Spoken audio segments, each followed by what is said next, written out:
Oh, hello. Welcome to another edition of 0 to 20 Faun's Heart. My name is Jalyn. I will be your DM for the evening. Now, before we bring you to it, you did know that Halloween was last week. Well, last session, pardon me. And we did have some technical difficulties. Apologies so much. But here we are now. As we go to now, let me unmute everybody and we shall begin.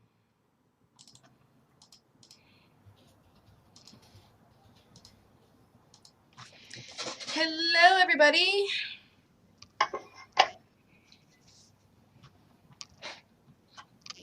Hi. Hi. Yeah, if you can, Hi. you can totally talk. That's me waving at you. Hello. I should be like, hey, we're going to you when I introduce for you. Well, we can't hear you. We have no idea what you tell them about us. I tell them horrible things, ghastly things, horrific things, things that should be left better unsaid. I knew it. No, usually I give them the same base rundown I give you. Welcome back, here we go, another day, another this is where we left off last time, and now we bring it to us. Okay. I promise I do not say anything bad about anybody on the air. At least that you cannot hear. I mean, when you cannot... I'm going to shut up now because I totally meant when you cannot hear. I will totally make fun of you guys when you can hear me. It's a teasing thing for your characters. But that's also meant with love. It's okay. So, I don't think I even do that very often. Anywho, we're in Halston still. Day 2. I have the map, so out of about 7 days, you're on day 2. Okay. Being, like, how long? Really, that's all? Yeah, you're at the end of day 2 because you did something because you had the half day and you had the first full day where you actually had a show night, and this is the late afternoon, getting to the evening of the second night. So you probably have a couple hours before showtime actually begins. So those of you who actually perform can keep an eye on that or what have you. I'm sleepy. Because you were tracing something through the streets, though. You were chasing Mephits. Right, that was the last thing we did. Start a fight. You started a fight, which means that we get to start this session with Roll Initiative! Ah. I love making my players sigh like that. My initiative is 0. But you've got no initiative at all. Pretty much. What do I get? Looks like a 4. What's the easiest way to roll initiative again? Just got need a 4. D20. On your sheet, though, you should have initiative, so you can roll that. Give me a second here, and then I'll get your information from you.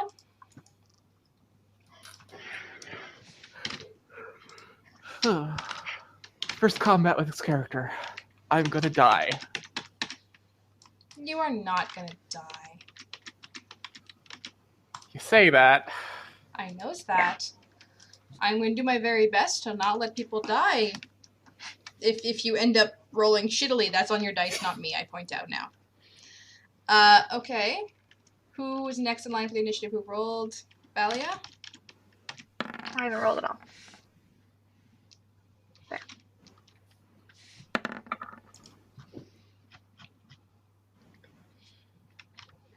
Can I choose to, like, not go first? You can hold your action if you so wish. Okay, But and we'll talk do I about get that. to basically take my action between two people's turns when I choose to? Not quite. Generally, when you delay an action, you're actually going to ask to wait for something. So if you're like, I'm going to wait till Valia hits a Mephit, that's waiting until after Valia hits somebody. If I'm going to wait till Lidda does something or they attack me or something like that, that's generally where that comes into for holding an action, if that makes sense. Can I wait for bottom initiative? Like, I wait for everybody to hit before I make my attack? You can totally say that you want to wait until everybody has attacked before you attack. Okay. That's If you want to wait Do till your then. entire party's done, then yeah, that is your choice. That Yes, please. Yeah, that might put you at the very bottom of it, depending on how this levels out. But we'll see. And with that in mind, let's see what goes here. So that would be the case, and you're going to drop down. Okay, so bring us to the top. It would have... Oh, silly thing. Even though I did the math right, it didn't change a few things. Lidda, you start us off, because Tess has delayed her action. So I still can't see them. You still Correct. cannot see them. Valia just went rushing off at something that looks smokish, dustish, something-ish. So since I can't see them, like, do I know to attack them?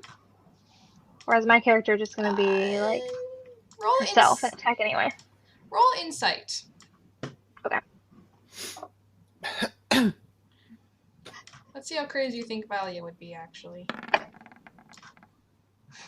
We'll go with not very. You don't think Valia is attacking just solid air. So whether you'd know 100% to attack them on, I will leave it to you in that decision. But, you know, Valia's been in the circus for a little while, and even in the last few weeks I've shown you anything, she wouldn't just go attack air at random for no good reason. So you suspect there is something. Okay. I mean, I guess I'll go help her out. I mean, all I see is, like, something other than air. But Okay. not quite sure. So. Alright, do you want to go make an attack? Yes. Okay, what are you going to be attacking? The smoky stuff on the left, the smoky stuff on the right, or the stuff swirling at your feet? Definitely the stuff going at my feet. Okay, if you're rushing forward, I just mean, like, yeah, that kind of stuff. Okay, so you attack the stuff at your feet. Roll your attack.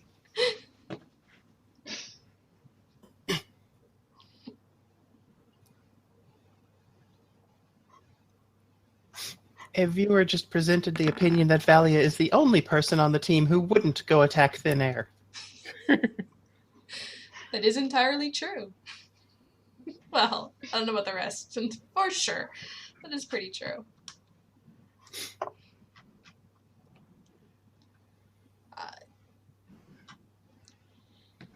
Your arrow goes and sinks into the ground.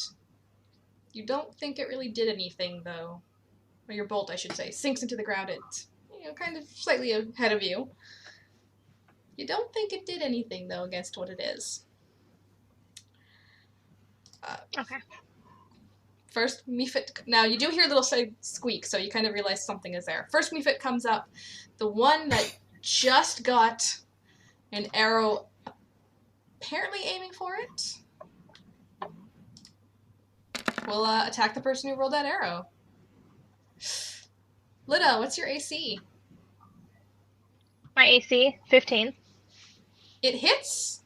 You feel a little claw at your, well, ankle, as out of the ground, though, rising up in front of you, is a dust Mephit. Would I have any information on what these are? They are small elementals, evil. So, yeah, Valia, your senses are going off. They are really, like, small. Like, when I say attacks your ankle, that's because it was coming up out of the ground. It probably gets up to, let's see here, the halfling, maybe looking, no, you're small as well. It might actually be looking you in the eye. Barely. Great. Barely. And it hits you for 3 damage. Okay. And it's...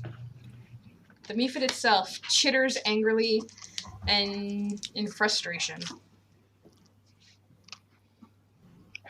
That one's going to delay. Valia, your turn. Swing at the other one, I suppose, seeing as I started doing that. Attack. You're going for the smoke one, right? Yeah. Okay. Oh, that's no good. Nope, but that hits. Roll your damage.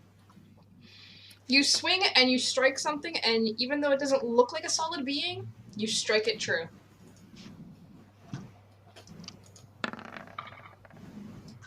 It's funny it didn't roll the damage. All right, well, just a second. Let me take a look at the sheet real quick, like. There we go. 6, but I'm going to use Divine Smite. Woo. And you only have that at a low level. How much does that do that for additional damage? Say again? How much additional does that do? Or does it just cause more damage to a... 1 second here. 2d8.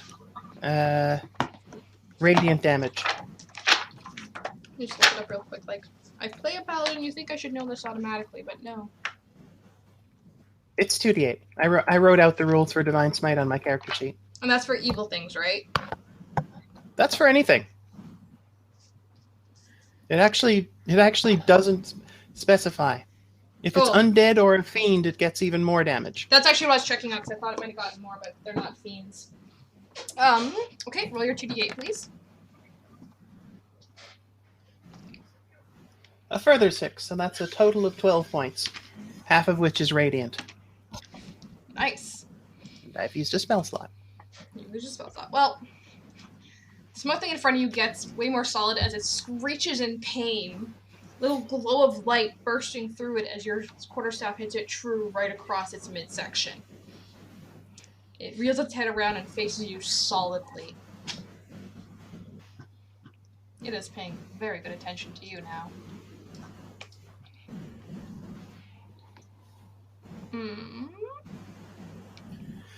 Now, question is, what is my armor class? And now the Mephit goes. Oh, that doesn't matter for the Mephit for this part. The smoke Mephit turns his turn to stare at Valia. Because we didn't go out looking for trouble today, did we? You did not. I always do. But I'm wondering if you wore your armor or not as a thing, because you were wearing your sword around camp the other day, so it's up to you. You let me know. I'd like to say yes under the circumstances, but that wouldn't be right. So Notice that I'm carrying the quarterstaff now. Okay. Well, it's who's within 15 feet of this Mephit, of the smoke one? I guess that's Lidda, Valia, Sylvia, and Tess. How far back did you stay? Decently far back, I think. Yeah. Okay. I'm not going rushing at things. Well, you can rush within 30 I don't feet know and what my- around. Sorry? You're asking about your armor class, I'm guessing? Yeah, because you wrote 18. You wrote 18 on this page. And didn't say why. I presume mostly that's the chainmail armor I don't have right now. Let me check right now, because I'm thinking it's the chainmail only gives you like a certain plus. Da-da-da. I think you'd have an armor of 12 to 14 otherwise. But 12 is usually like leather armor, and that also doesn't account for the fact of you being just a strong person in general. So let me check.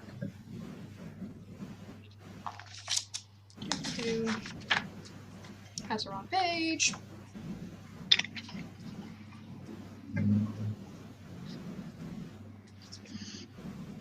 Okay.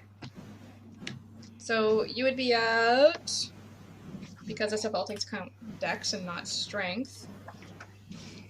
What is your strength modifier? 4. Okay. We're gonna say you have 14. Why does my strength modifier? Well, because usually using leather, padded, whatnot is a dex modifier. When you're using medium or heavy armor, some mediums take a dex as well, some take a strength, or some just are solidly what they are. Your armor is solidly what it is. But because you're just pretty much in padded, I'm going to guess you're just in regular clothing or leather clothing, but Pretty not much. armor. But you're also a strong person. Like, muscles and whatnot, you're buff. which means your body could take a better hit than, let's say, a wizard who isn't really. Ugh. So Or me, who is literally made of sticks. Exactly. So I'm trying to get an idea of your strength modifier to see what kind of just regular AC you would have without anything. Because to me, that kind of stuff matters for your body, even if the book doesn't say so. That's my belief of the human body. Same with a rogue being wiry. Would use dex. I'm not going to argue with the DM wanting to give me more armor. The same thing goes for like a fair amount of things. That's why like a dex modifier stuff and all that, deserving of, if your rogue has a dex and is stunning flat-footed, we'll talk. Without armor, mind you, we'll talk. So 14 armor, we'll put you down. So you're down 4, but you're not out. I mean, you're not at 0 armor. No one ever is usually. Most people average at 12. Right.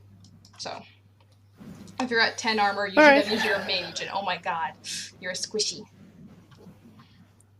There's a reason I don't go Squishy fighting. who can't move very quickly. So, okay, what I was going to explain before. 30 feet, 25 to 30 feet is the most people would need to be within an area to close on somebody. So, Sylvia and Tess, I'll put you at kind of within the 25 to 30 foot range for the sake of the battle, so you can close if you need to, because you all were following pretty closely behind before Valia rushed in. Thankfully, that means you are out of the area, though. Valia and Lidda, I will need a dex saving throw, please. Dex saving throw. How do you do that on this sheet? Dexterity saving throw. If you just roll your dex, it should give you what it'll be. And hey, a bonus of you not wearing your armor, you don't take disadvantage on that. 18. Surprisingly.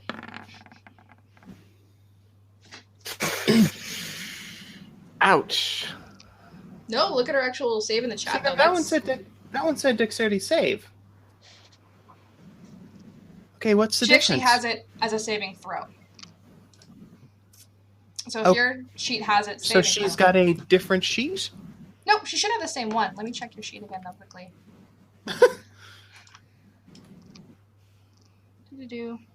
Okay, to your right of the whole chart there where it says a dexterity and everything, you'll have dexterity. Let's see if it'll do the saving throw. If I click this. Yeah. It's its own little box. Own little box. There, that's how it did it. Yeah. It's right on your And a proficiency bonus. bonus. There. So I'll go with your first roll just because it would be the same anyways, but yeah, that's where it is. That's how you got dexterity save. You don't have it as a proficiency, so you don't... Either one didn't matter. Lidda should have a proficiency, I imagine, for saving throw, I think. Yes. I hope, yeah. Alrighty. But, as it is, you both notice that the Mephit, as it is about to exhale something because it just inhaled really deeply, you're like, oh, god dang it, and you sidestep. Valia going around to the side of the Mephit. Lidda probably jumping over what is a cone of smoldering ash. The area rises a little bit of dust as it's dying embers of a fire giving it off.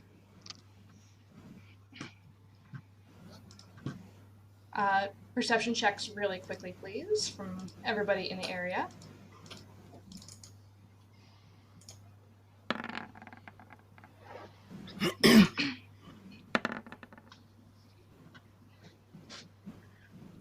Are Sylvia and Tess in the area, or no?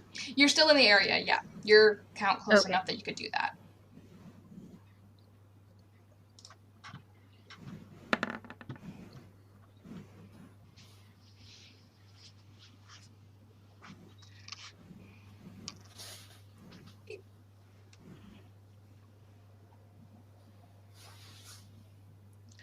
So, let's see here. Lidda and Tess. Lidda, you now really see actually a shape in this smoke because it's coming around. And Tess, you see it too. A second smoke Mephit from that first one is circling around Valia and kind of coming around in between where you are, where she is and where you all are. You're not sure if it's coming around to attack or to leave, but it's circling away from its buddy to be around what is attacking them. And it's now Sylvia's turn. I'm going to become Brand. Okay. Got to roll for damage because I got hurt. Ouch. I'm at six health right now. So Sylvia suddenly becomes the what are they called? Demonkin, whatever they're called. Tiefling? Tiefling. Tieflings? Tiefling from earlier. All Blue right. skin, red eyes. Like it just like It's ripples definitely going to skin. require discussion later, but at the moment we're busy. Yeah. Very much like Mystique from X-Men. Brings out a violin, sets it to her shoulder, and then plays a note on it, which would be the Dissonant Whispers. Ooh, all right then. I remember that. All right, you play Dissonant Whispers. What does that do? Well, it sounds like Careless Whisper, but it's out of tune. It's definitely out of tune. So what she's doing is she's playing a rising note that keeps going up and up and up and doesn't seem to stop. Target must make a wisdom saving throw. On a failed save, it takes 3d6 psychic damage and must immediately use its reaction. If available to move, if moving available, away from you. Yeah. to move away from me. Wow, you played a shepherd tone.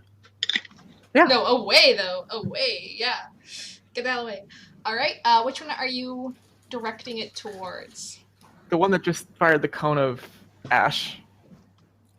Okay. That's the one I hit, isn't it? Yep.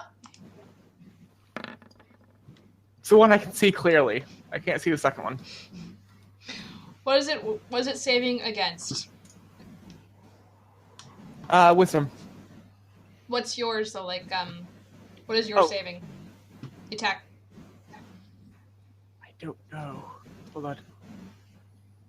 My wisdom is 15.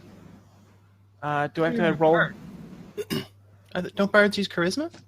Oh, charisma. Sorry. Bards use 18 charisma. then. So. That's a bonus of +4. And then that should be to 8, so 12. 8 plus your proficiency bonus plus your charisma modifier. So yeah. That is a +6. Doing So it's 14. Yeah, no, it fails. Okay, 3d6 damage. Smack it. Roll that up.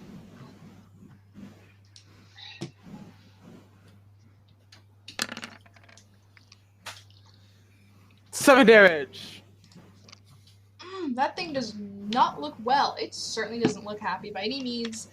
And it is looking around at the lot of you and starts heading off towards a way, which is actually kind of into around the tavern you guys caught it at. And that brings us to the bottom of turn order, which puts us where Tess wanted to be. Can Tess look into the window of the tavern from where she is to see if the mages inside are alerted to what's happening? Trying to give you an idea of how far 30 feet away is. Yes, you can percept, but it'll be at disadvantage.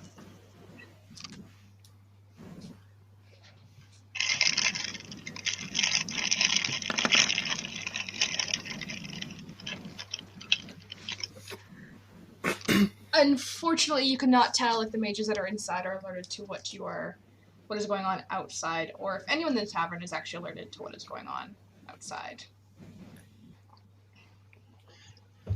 Okay. Tess is just going to use her short bow to try and... No, actually. The Mephit that is fleeing, or at least... Yeah, he's fleeing. Is he within 20 feet of me?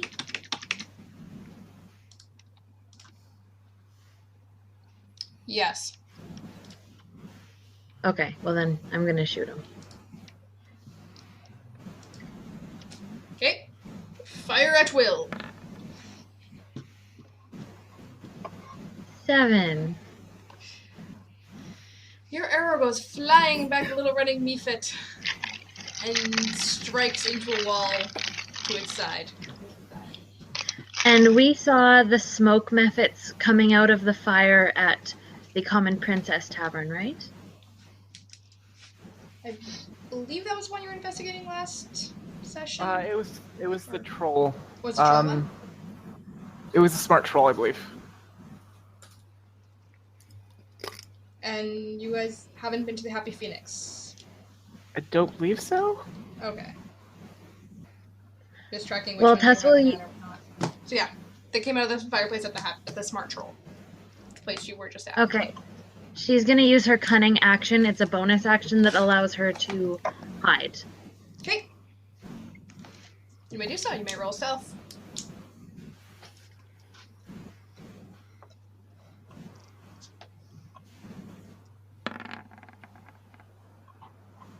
Okay. You think you were hiding well. That brings us back to the top of turn order with Lidda. Great. Okay, so all of them have ran into the tavern now. Nope, just the one running away is running alongside the tavern Okay. because that's away from you. So, Okay, and are they still around my feet?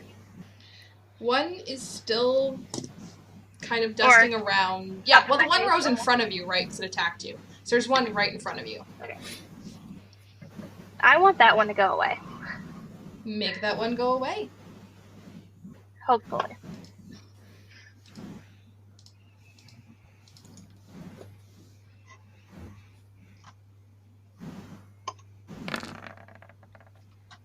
Yeah, no. That does not make it go away. Yeah, well, no, it's still there. Nope, it is, like, cackling in front of you. Chittering angrily. Alright. And that one actually, it's time to go, so it'll, let's see.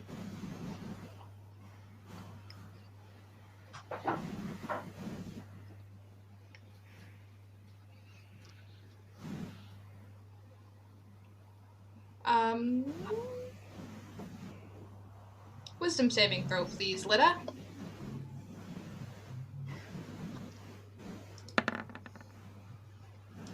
Yay. That's good. You feel something kind of come over you a little bit. Your eyes droop a little bit, and you kind of shake and go, what? No. I do not want to sleep in the middle of the street, thank you very much. Not today. Not today. Alright, and that's that one. Can't do that It again. is not one of my drunken nights. Yeah, nope. Valia, go. Nothing fancy here. I'm going to swat at the one that's trying to flee. Alright, this will be the...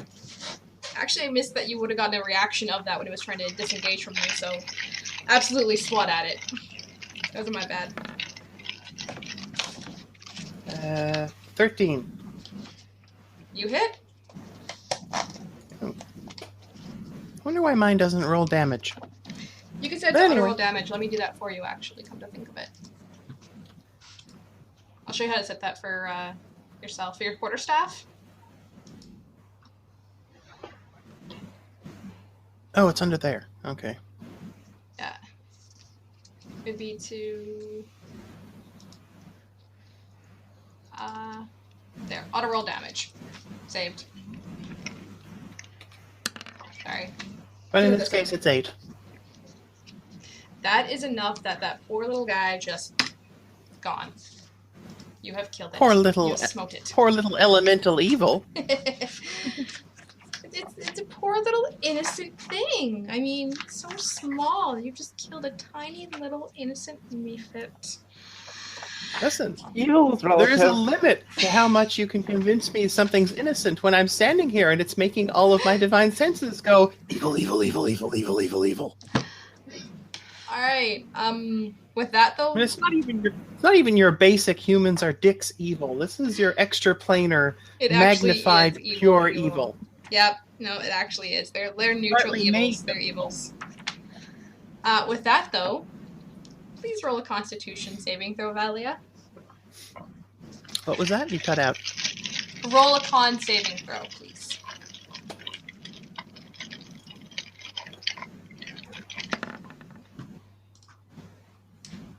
You're fine. 18. You are fine. As it dies, a little puff of dust comes up to your eyes, making your eyes water. You blink a few times, clear it away, and you can see just fine. Note to self: if I kill the other one, close my eyes.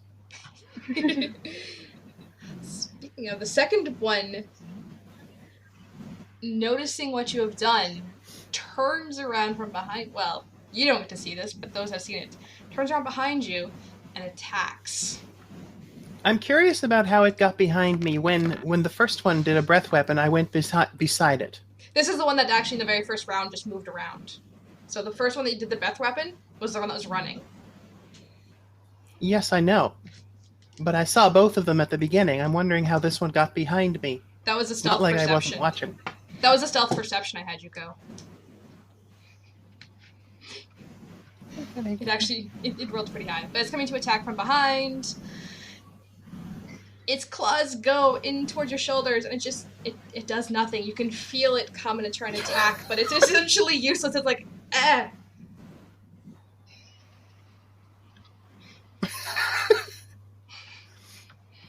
You absolutely know it's there. Pro tip. If you're going to claw something, make sure your claws are not made of smoke.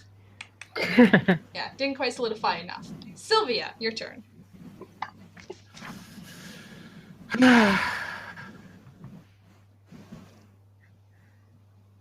Let's see. Think causing fear? Alright. Another will save. Gonna go for which Mephit? The one you attacked earlier is dead. Yeah. The smoke or the dust one. The dust one that's at Lidda's face? Yeah. Okay.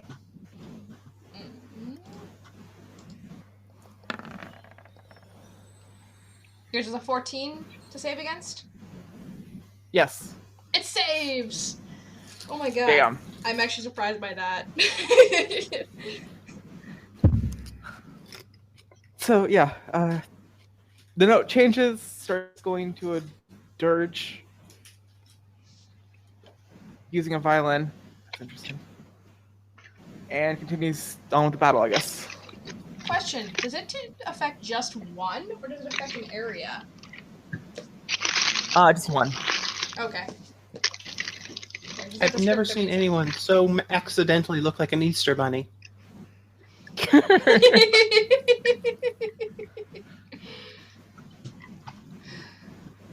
Alright, yeah, it shook that off and just turns and looks at you for a moment before turning its attention back to Lidda like,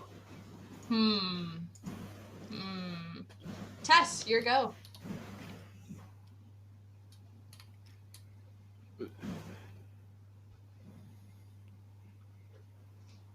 You? Tess? Who? Oh, Tess, okay. Oh.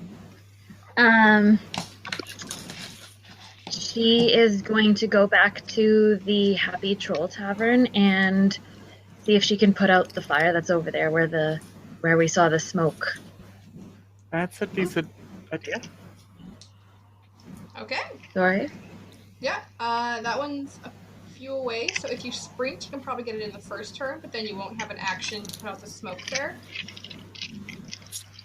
Or you can... Okay, also she's gonna put up her hood and try to, like, not attract attention while she does that. Okay, you haven't pulled any attention yet away from, so if you want, you can either hold at your 19 stealth or try rolling again. I'll leave that choice up to you.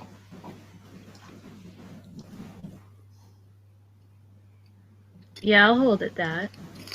Okay. Holding it. Brings us to the top of the turn order with Lidda.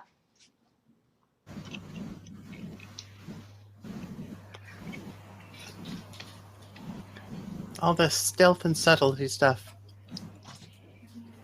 Paladins know not of these things. Anyways, Lidda! I'm just hitting something with a stick. That's exactly what you're doing. A long stick. I'm going after the one in front of me again. Okay.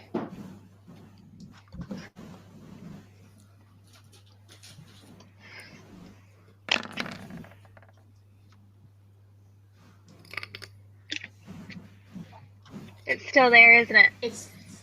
You smacked it. You did hit it. You sink a nice a bolt straight into its shoulder. And it kind of just rails back for a second, like, ah. And it's, because it's this extra, it's going to come in at you clawing.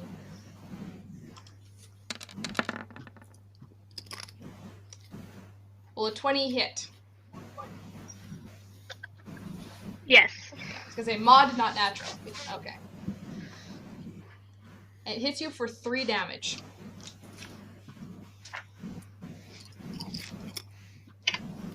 I am down to 5.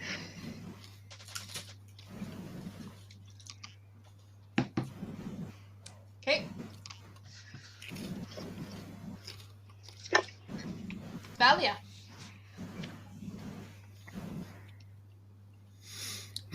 Something tried to claw me. I shall use all of my great paladin wisdom to hit it with a stick. Roll It's a your good attack. stick for hitting. It's a good stick. It's a good stick for hitting. I am sure it's a great stick for hitting. You do well. That's at hitting. definitely a good stick for hitting. You do well, and you hit it. You hit it, and you hit it, but good. Wait a minute. Why did it roll 3d6? It rolls for critical as well. So if we would have gotten a critical, it would have counted for there. Ah. So, because then it just does the math automatically in the chat. But if you had gotten a critical, it would add in what else you rolled. That's all very weird. I assume, therefore, the 3 was the correct one, or... Yeah, it always takes the highest of the 2 dice, or the 3 dice rolled. It'll take the highest of them unless you roll critical, which I'll just take all of them. Alright then. Well, it didn't take the highest, because that would be the 3, because it was plus 4, and it says it's 7. Okay, 7! Boy, this is weird looking.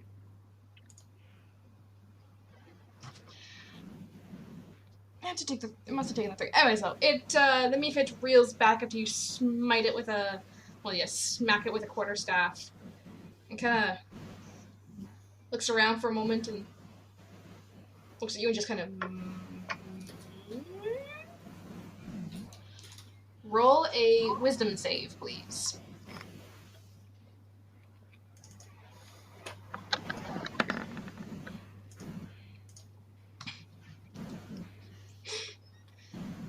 There's pretty little dancing lights around the Mephit's head, but you really don't care.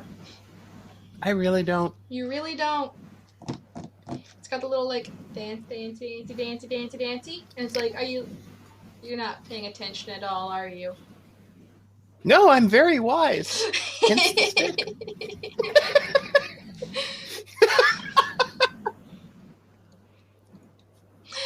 Sylvia, your turn. Using bardic inspiration on Lydia. Nice. Lidda, you get 1d4. Lidda. To Lydia. You get 1d4 on your attacks, and I believe your damage, right? 1d6. Oh, 1d6. Not 1d4. Oh, 1d6. Uh-huh. Cool. I'm just trying to remember his attacks or damage, attacks and or damage. I think it's pretty much anything.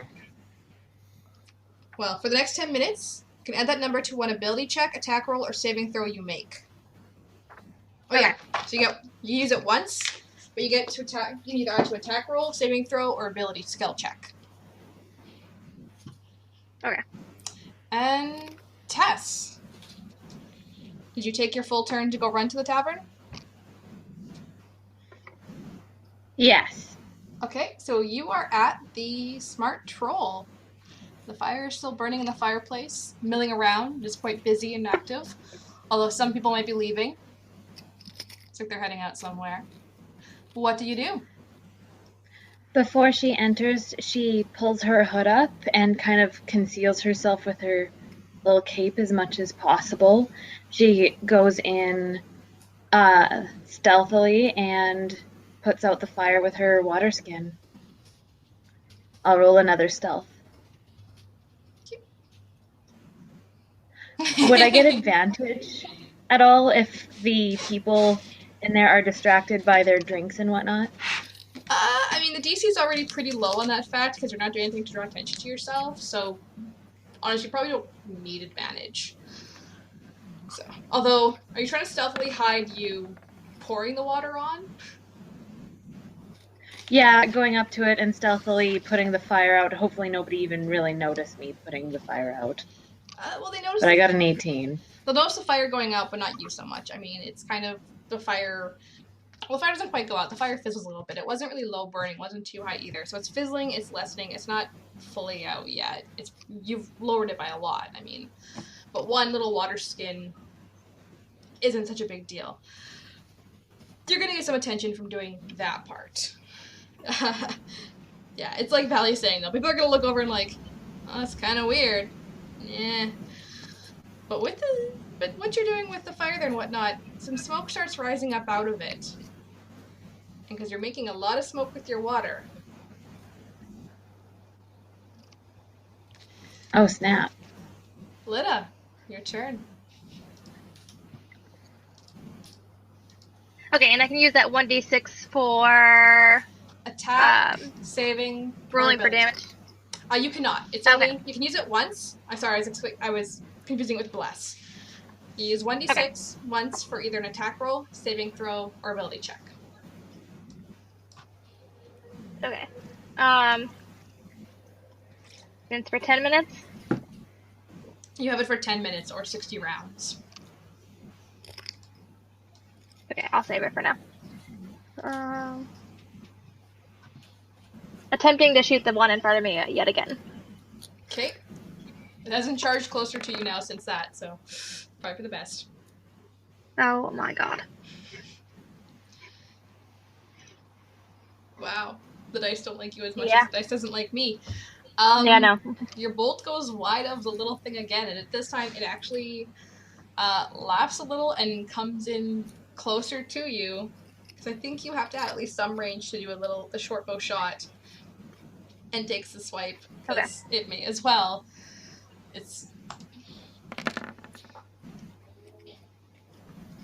What's your AC? 15. Yeah, it's laughing at you because you missed it. It swipes at you, and in its laughter, it's like right in front of your chest. Whoosh! It's like, oh.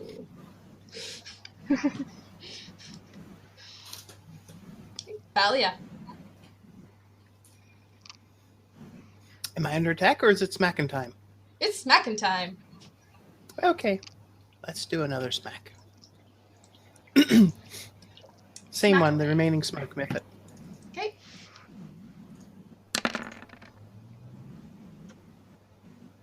Ooh. Yeah, that's no good.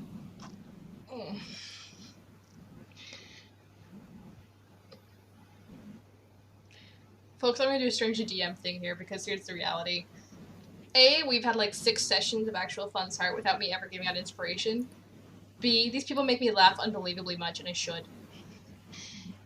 I'm going to take a roll from Facturia. You all should have had for 1 inspiration starting every session, which means you can reroll rolls.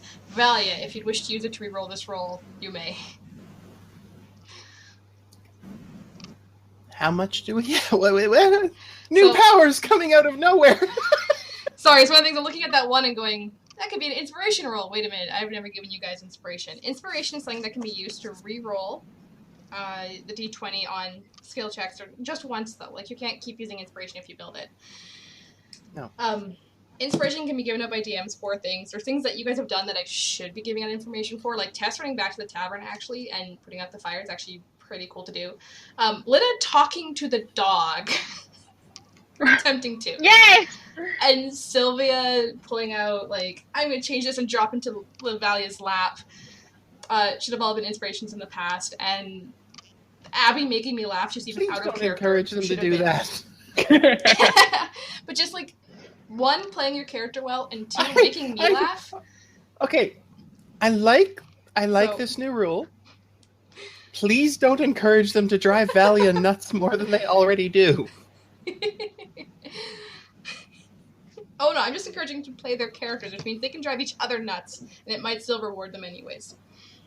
So, one, every session, if you have no inspiration or you've used it all last session, you get 1 inspiration at the start of every session from here on out. You'll have to track it on your own because our sheets don't really work well for it.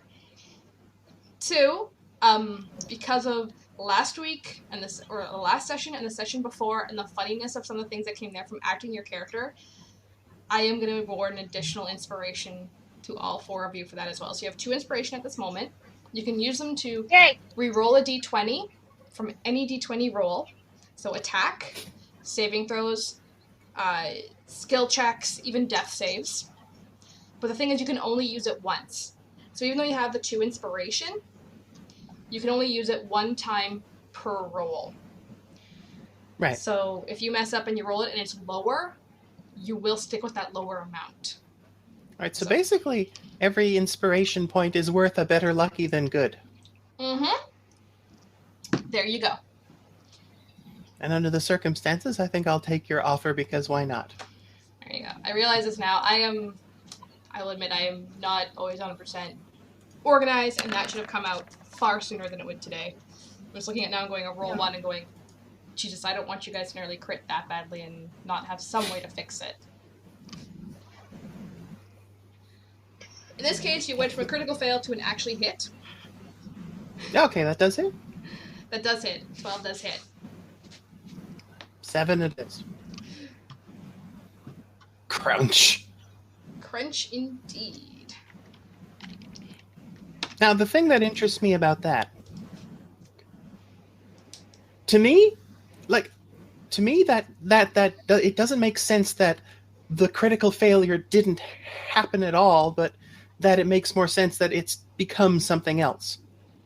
Yeah, essentially what it's going to be like. So, if I may present a little bit of flavor here, the way I envisioned that going down was Valia taking a swing, missing, tripping, and in the process smacking it with the other end of the stick. I was going to use a similar flavor, so let's go with yours. I like that one. You've tripped and stumbled onto you smacked it. That works. So, that thing is not happy. It lunges for you, clawing at you for 12. How effective That's 12 is the it? attack or the damage? 12's the attack. Well, according to what you told me earlier, that's not enough to get through my muscles. That's not enough to just get through you. It's like, you feel like it's squeezing at your skin and trying every time it flashes, but it's just not doing anything to you.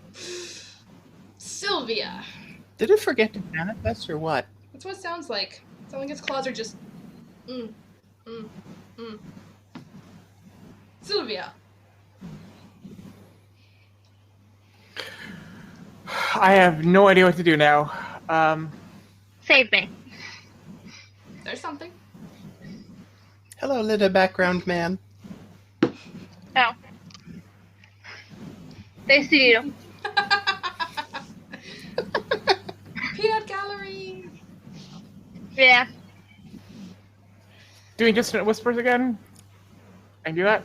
I believe that's a cantrip for you, so yes. Yes, you could. Okay. Saving. That's a nice cantrip. I'm double checking if it is, but I think it is. If not, it's depending on how many spell slots you have. But I want to see if it is one.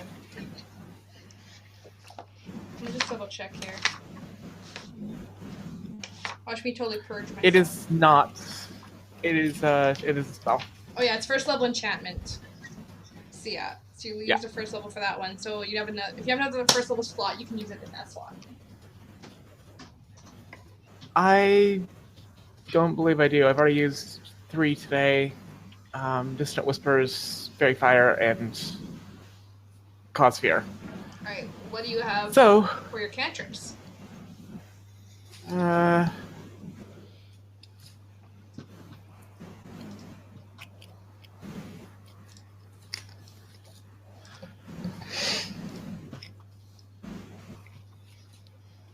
give me a second.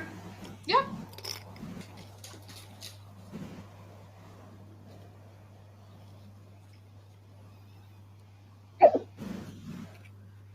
I am useless. Can I do Inspiration again?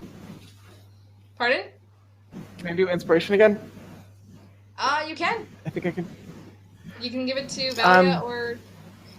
Yeah, Tess is out there, so I guess it'd be good to Valia if you're going to be using it, because Lidda still has Giving it hers. to Valia. Giving it to Valia. Okay, Valia, have a 1d6 you can use on attack rolls, saving throws, or ability checks. Basically a 1d6 that goes on any d20? Yeah, it adds a plus 1d6 onto any d20.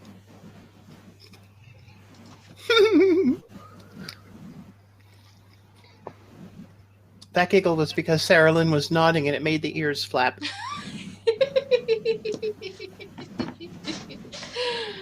Alright then, Tess, you were at the fire and some smoke was rising out of the dying down fire. I will fan the smoke and hopefully it doesn't do anything. Hopefully it just dissipates. Insight? Oh.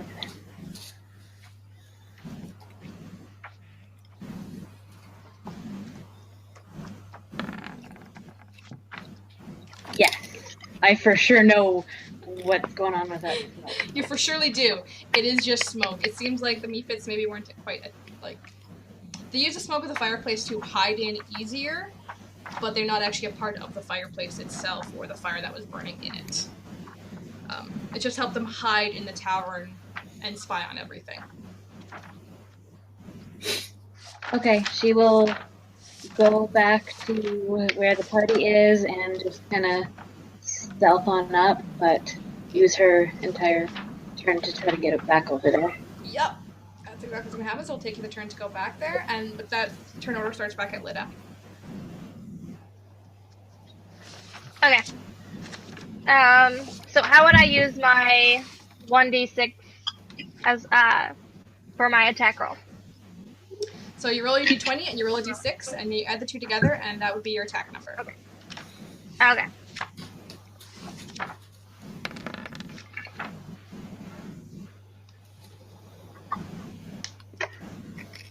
So far you're at a 15. You don't want to use your d6, or do you? It doesn't matter. Okay. We have to declare before the roll, right? Yeah. Yeah. Well, you hit it. You hit it for the damage. You finally you bury another arrow into it as you're slowly... I'm gonna guess you actually backed up 5 feet to actually take that, because Yeah. you'd have to at least. So you bury another shot in about in its shoulder pad chest area, right around here, and it's gonna... It doesn't like that, and it comes forward for you again. Can't do that, can't do that.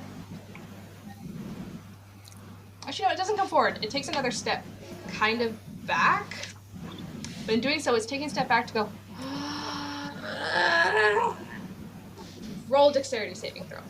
I know it's high for you, but here we go. The Mephit doesn't. You might fail. You don't fail. A cone of just dust comes out, filling an area, and just, like, thick fog coming through here. You move out of the way of it, avoiding the blast of dust that comes rushing through and falls and dissipates down out of the... once it's out of range. The thing just kind of... Valia.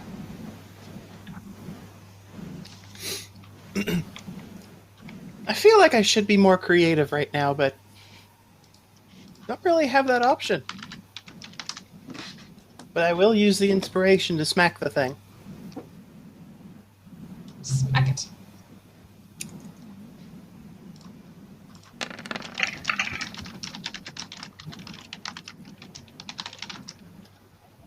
That's a good smack. You actually smack right through that smoke. Yeah, you smack right through the smoke of it all the way down, and poof, the smoke Mephit just disappears. Close my eyes.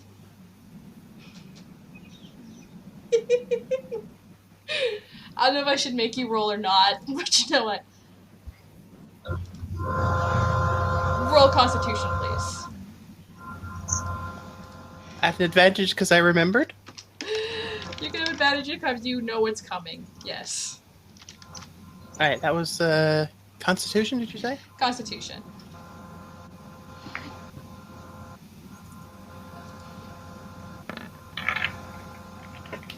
$15. You succeed. All that happens is the dust comes up with the smoke And it settles down. everyone pay attention. That is how you use eyelids.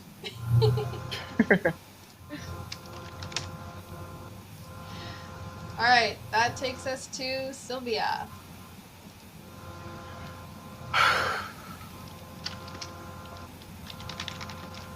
I'm just gonna continue playing. Okay. Tess?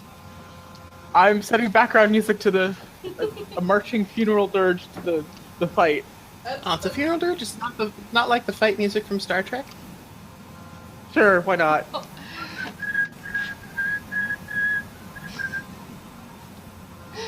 Tess. Tess will just kind of hide in the shadows and aim for the dust method with her short bow. Okay, I'm gonna have you roll a stealth first. And then Okay. roll the attack. There's a reason for it, so.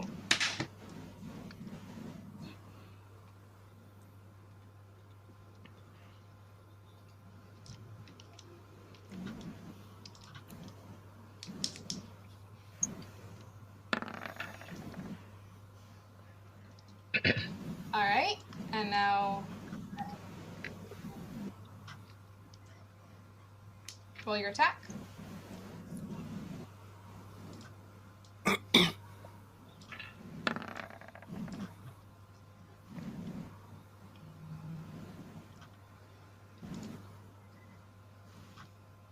Okay, you can roll your damage plus your stealth attack damage. Or your sneak attack damage, I should say.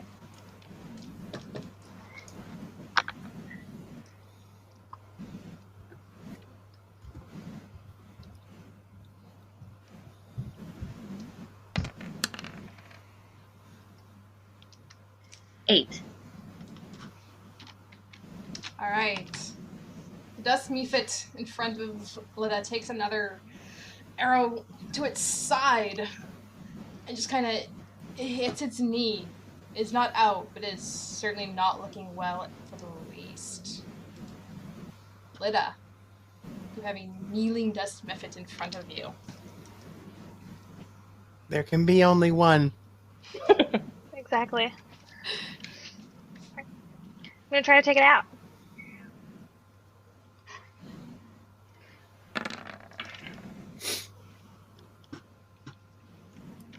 And with that, Bang. the bolt, the arrow, no, I had it right, the bolt comes flying in, hits the Mephit in the eye, and the Mephit just goes backwards and just falls.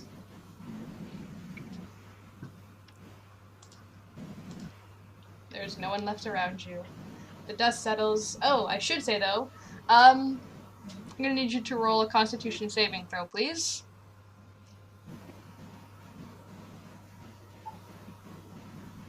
Okay, okay.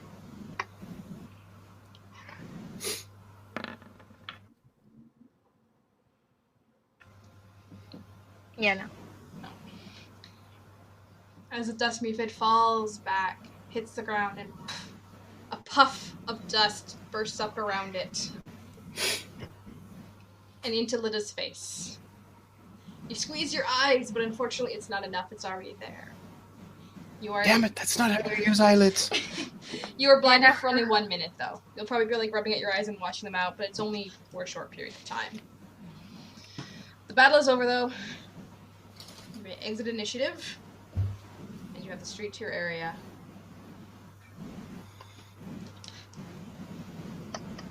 Around you, though, now, some people have noticed what you were doing and that you were fighting things.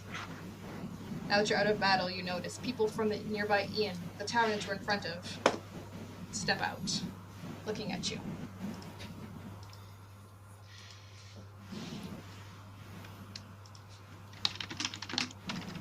Second.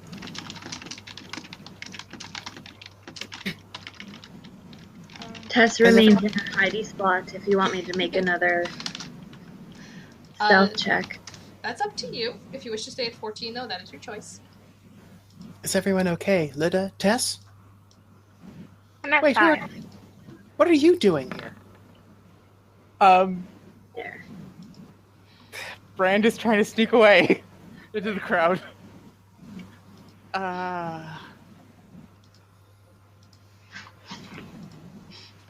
Did you have something to do with this?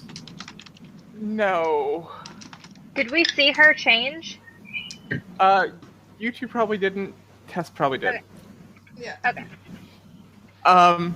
Valia did not see it. She was busy. I gotta go. I'm sorry. I'll see you later. And then runs into the crowd. Can Tess follow her? You can attempt... You know what? You can attempt to for a little while. Roll... Trying to think what that could even be for other than just perception. Well, you know what? Roll a perception to see how long you can track her for a little while in there. Holly, I know what's going on, so if you need to just actually slip away, it's okay at this point. Yeah, I'm just heading back to the tent anyway. I gotta sleep.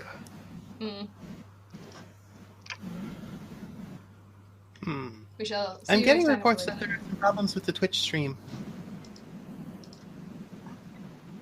Is their chat saying anything? The chat is not. No whisper either from it. And I'm getting a green to yellow on the OBS. Well, there's a red right there. 1 second here watching it as I fiddle around.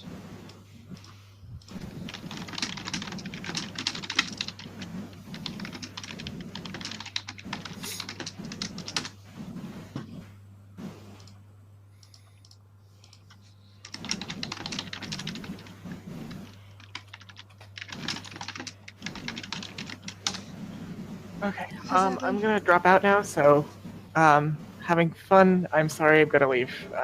Talk to you guys later, okay? You know, you're not feeling good. It's okay. Bye. Bye. Bye. Ah! Her head The remains. creature's always hidden by her black box. Goodness gracious. Alright.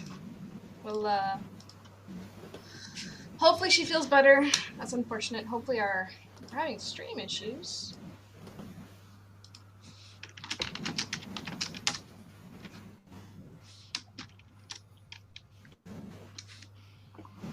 I hope not. That's quite unfortunate. We keep an eye on that. Anyhow.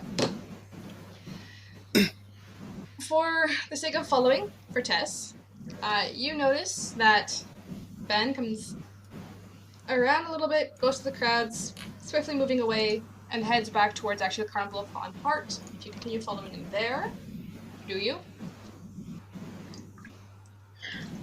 Well, since she can always confront Sylvia about what happened later, that's what she's just gonna do. Yeah, you do know that you did catch that was Sylvia that changed. You know that. Back to Lidda and Valia. Yeah, so she'll just gonna go back and leave that for now. Alright. Back to Lidda and Valia. You were asking if they were okay, I believe is where you left off at. Sorry that we interrupted that, but... Yes, and then Tess ran away, but the question remains for Lidda. I mean, I guess I'm okay. I'm pretty banged up, but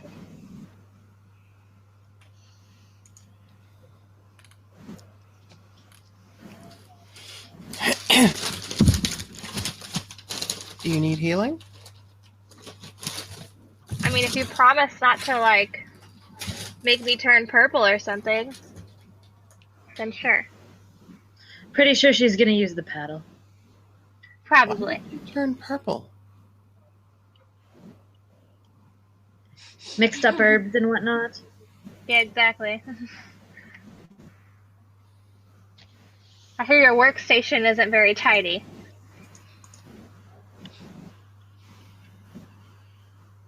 Valia just looks confused because it rather is.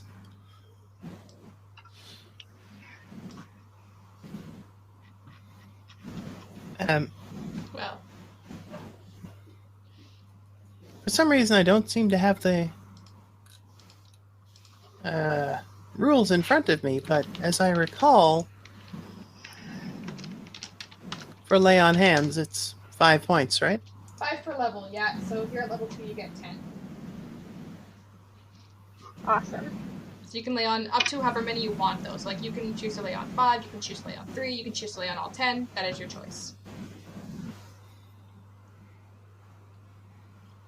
Until she's not hurt anymore. So 6. There we go. All right, then. 6 it is. Now that you've dusted off, and the people were around and kind of wondering what that tussle was, because that wasn't a very long fight, it was a very short and brutal one. Kind of go back around the way you look up. They usually are. You're in front of the Happy Phoenix.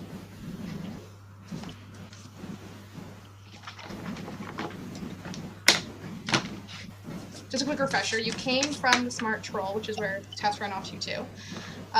You found her originally in the Common Princess, the Silidrine, and you're in front of the Happy Phoenix. Can Tess look for the mages, but still in a stealthy way? You can. You'll actually, you can probably approach the tavern a little closer now without getting in the middle of the fight, because the fight is gone. So if you wish to, you can do so and not take disadvantage. My chat just figured out that the lay on of hands means I could actually spank someone healed. I don't plan to do that, but that's what they're obsessed about right now. That sounds like the medical paddle! Is that something we talked about already, too? Yep. It was. The medical paddle.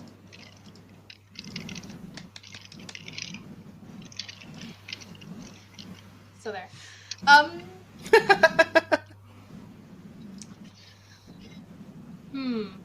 You see inside a few that look like they could be mages, at least. You're not sure if they're the mages you're quite looking for, but I mean, in a town like this, mages.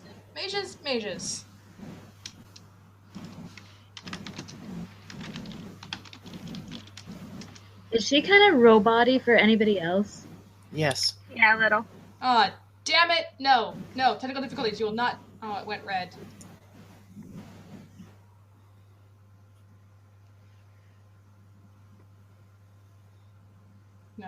No. Go to green. Can you hear me? Yes. Right.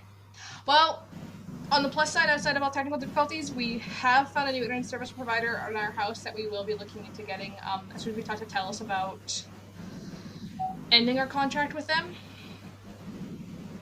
So that's something to do tomorrow, talk to them and swap. So hopefully that'll be better, and we're going to get it based out of my office instead of just where Vadim is. So I'll actually get the good internet, and so this should hopefully never happen again. Anyway, there look to be mages You inside seem the to have chapel. forgotten that technical difficulties started by attacking me tonight. True. That is true. Technical difficulty started because of Roll20, which is, we're going to talk about that after. Anywho. Tavern. Some mages look to be inside. You're not sure if they're the ones you need, but I mean, they are mages. There they are. Sitting there. They are paying attention. Although everybody is. So you're not sure if it's because of what just happened or for any other specific reasons. What do you wish to do?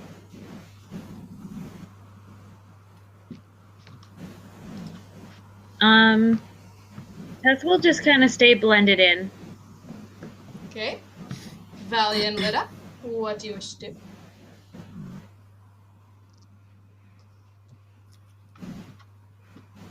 Somebody messing with elementalism. You mean as inside or in general? In character. I asked the room that. They'll kind of... So you're inside the tavern. I'm just going to take a guess then. You're in the common area. A few people kind of look around. There's a couple steps. Some sort of just kind of check out the mages. The mages kind of look up at you and look around the group, and it's like, yeah, okay, people are staring at us. And they just look at you like, messing with elementals. But that's part of magic in general. But why do you ask? Because we just fought 3 of them outside.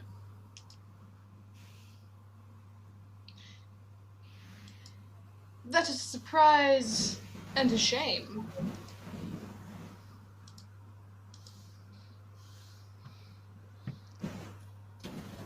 This town seems to bring it back. I've checked for somewhere else that would be doing it.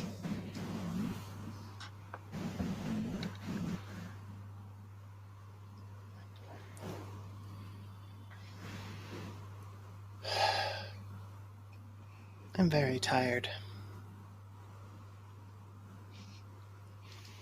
Is that to the room? That's primarily to Lidda, actually, but I'm sure the room can hear it.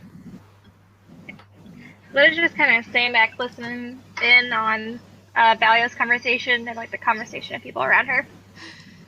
Okay, if you want to hear the people around you, you can roll in perception. You'd be in perception if you want to hear them around you, if you're that interested in knowing what's going on. The mages are just definitely staring outright at Valia. I seem to have forgotten why we came here. And that's to the DM. That's fine. Celadri and Sylvia. Remember, Celadri has thought that she is being harassed and... Them I stopped did by not the mages. forget. Yeah. And you followed the Mephits from the one tavern here, where it seems like there are mages, because they said these are the 3 taverns. The Common Princess, the Smart Troll, and the Happy Phoenix. That would have possibly the mages that are harassing Celadri in.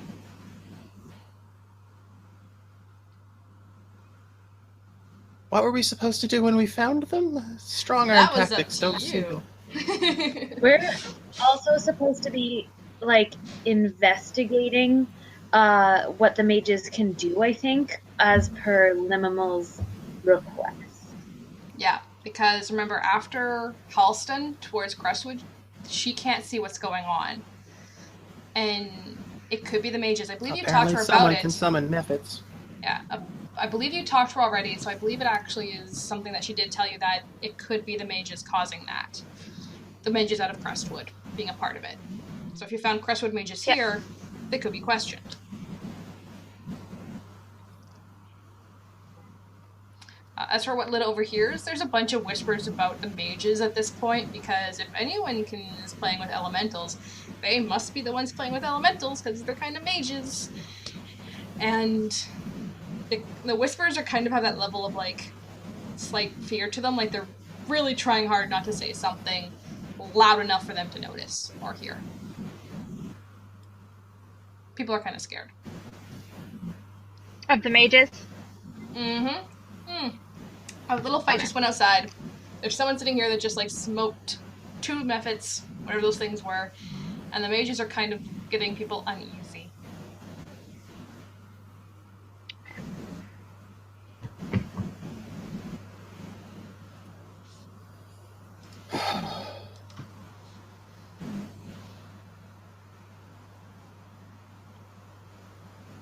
Divine sense. Is anyone being a shithead? Oh, the mages are being shitheads. They're not evil. I mean, they summoned some evil things.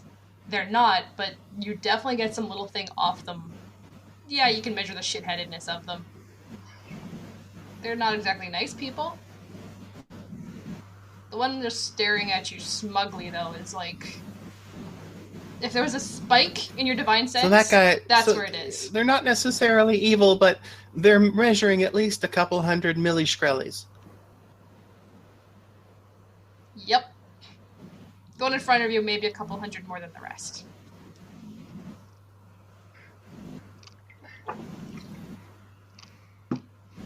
I have to ask, what do you find so amusing? Oh, this whole place. It's quite something. This whole town, wouldn't you agree? I mean, a carnival in town is amazing. No. This whole town is just, lovely. We don't get out of where we're from much, so it's enjoyable to see other places. You think towns are funny? Oh, not funny, enjoyable. I think towns are greatly enjoyable.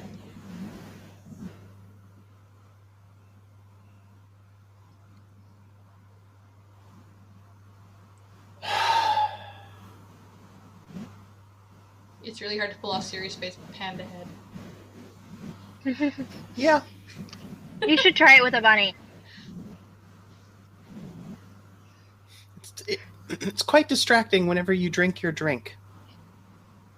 Who, me? Yes. Oh. Because it's in that giant mug, and now it makes you look even tinier. It's a Route 44 from Sonic. American thing to you, too. I'm sure it's a piglet onesie, actually, but they're bunny ears to me. No, it's the deranged bunny from A Christmas Story. Oh. It doesn't have a tail, though, and I'm super disappointed. Just to appease one of our viewers. Quaint. Yes, well, I quaint continuing this conversation. Well, you came in asking about elementals. I mean, if you need assistance with any of them, I'm sure we can help answer any questions you might have about elementals. All right. How'd they get here? I imagine they must have to have been summoned. By who? Now that we don't know. I mean, they've already been destroyed. That's gotta be worth a percent. Oh, that is so worth an insight. Who's some of them? I don't know. We're just mages. You can sow insight, absolutely. Well, as you have already destroyed them, though. 1 second. It seems Damn near telepathic insight, that one. It would seem we would be unable to trace them back. There's no traces of them to remain to use for that. As far as your roll goes, they are definitely lying. You strongly believe these are the mages that summoned them, and very likely that is the mage right there who did it. Yeah. Yeah. I see. Why would you want to do a thing like that? Do a thing like what? Summon those elementals. The mage just kind of looks at you because, as far as it's like, are you accusing us of doing something we have said we definitely did not do? Yes. I love Paladin bluntness. That's his Paladin subtlety. He's not even on any radar, so. Paladin subtlety. Oh, that is very interesting. You may say so. That is very harsh of you to do so, though. We are guests in this town. So are we. What's your point? I would be making baseless claims. if I were you.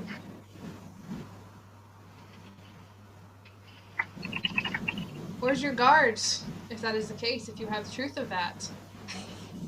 Oh my god, Lidda. Anyways, where are your guards to back you up? Why would I need to know? Well, if you're gonna claim we did that, where is your proof? Where is your backup? I'm not making a formal legal accusation. I'm asking you. And I've always said we had no hand in it. Is that all?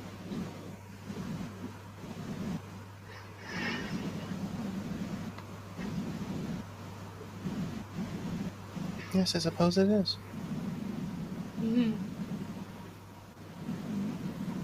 Valia leaves. The mage just kind of watches you go with, like, again, that, like, shit-eating smirk on his face. Like, the kind of one that you absolutely want to punch it off. The group of them that were there were 3 mages, the one that talked to you and the 2 on either side, around the table, just kind of, like, looking back and forth, like, oh, okay. You had the one in front, and then 2 female mages were joined with them. The one in front was an elf. The other 2 were human. Just as you walk back, so you know. So, well, depending on what you choose to do next. What do you choose to do next? Where's the other 2? Lidda was with you. And as we walk away, I'm just like,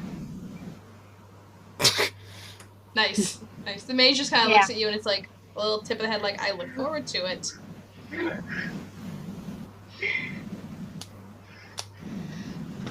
And Tess? Just outside, hanging around. leaning on something. Yep. I was about to say. Alright. Where do you go from here?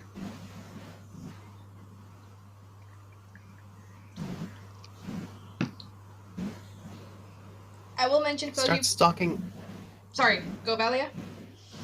Start stalking. I was going to say, start stalking back towards the camp. Okay. For those of you who Very angry. Oh, I imagine.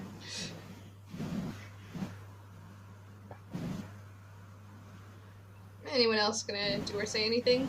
Just so I don't interrupt her. Are we passing Tess? Like, as our way out? Because I was just outside the tavern. So I will follow back to camp, but I will stay a little bit of a distance. Lidda's gonna warn Tess that Grandma Valia is very angry. Okay, she'll give a curt nod. And that we should probably play a joke to make her laugh. Oh no. Oh no. Well, you have the road back towards Faun's heart and a little bit in Faun's heart. Those of you who are performing tonight know that your show will probably be starting within like half an hour kind of thing, or slightly later depending on where you are in the set. Those of you who aren't are free for the evening though. When we get back to camp, I would like to pull Lidda and Valia aside to talk to them. Absolutely. If they let you. I You will also let have them you also have the entire walk back because that's the only people with you. He's kind of trying to stay separate from you guys throughout the walk back. Okay. But when we get to camp, that's when she'll pull you two aside, and she will let you know that she saw Sylvia turn into a tiefling, the same tiefling that sat in your lap, Valia. I can't remember which tavern that was in. But, yeah, and then she ran off. So I think that's incredibly suspicious. Thank you for telling me. I'm definitely getting tired of people lying to me.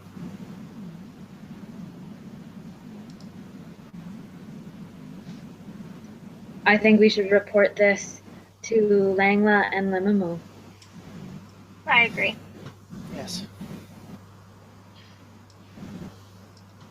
Okay. I guess we better find Langla. Langla's by the main tent for Lidda and Tess. You probably would know that by now. Well, all three of you would. It's going to be a show night. She's by the main tent getting things ready and checking on people beforehand. So, the show tent. You find her there fairly easily. She's kind of loud in her... She's being loud, and she's in her... what's the term for it?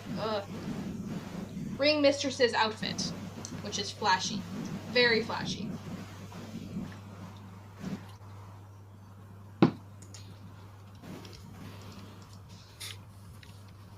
Wait What do for you say? a... Well, first I wait for a lull, I suppose, when she's not actually currently yelling at someone or whatever. Easy enough. She finishes off with the directing of like, hey, okay, no, that goes over there. No, there. Close enough. And turns to you three and it's like, oh. At least two of us probably look a bit banged up. Yeah. Dusty, too. I mean, they never actually... Well, that's what I was thinking, really. The smoke Mephits never actually managed to do any damage to me, but if they kept clawing at my shirt with claws made of ash, that's going to leave nasty, just yuck dirt. Yeah. Yes, nasty yuck dirt. It's covered lots of yuck dirt. Yuck dirt. Yuck dirt. That's a term. Yuck dirt. It's in our world now. Yuck dirt. Nasty yuck dirt. Anywho, she kind of turns to you and takes a look into what's going on, and you have impeccable timing. The show's close to beginning. About what's going on? We have something to report to you in Limamal. Preferably without Saladri present. Well, I'll have to tell her, too. This concerns her. But it doesn't have to be at the same time.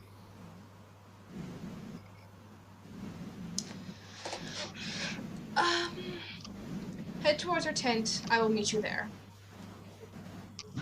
And she kind of wanders off towards an edge, at the edge of the encampment thing. Let's see. I'm trying to remember what she... Absolutely. She kind of does like a little motion with her hand. You can hear her saying something, and two Langlas are now walking towards the main tent.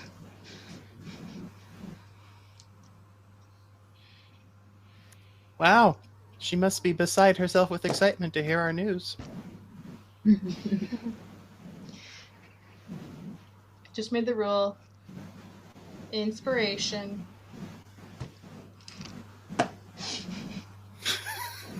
For a pun? Oh, I'm going to be swimming in this stuff. I'm sure you all will debate, because it's kind of also made in the ways of what you generally all do to deserve it in a way.